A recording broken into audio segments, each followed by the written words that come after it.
A menudo me recuerdas a alguien.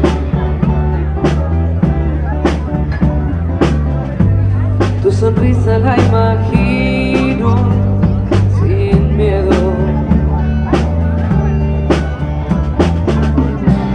Invadido por la ausencia, me devora la impaciencia.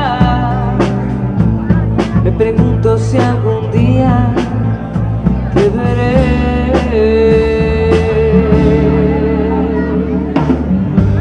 Ya sé todo de tu vida y sin embargo no conozco ni un detalle de ti.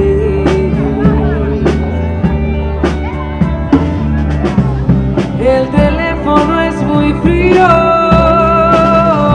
tus llamadas son muy pocas.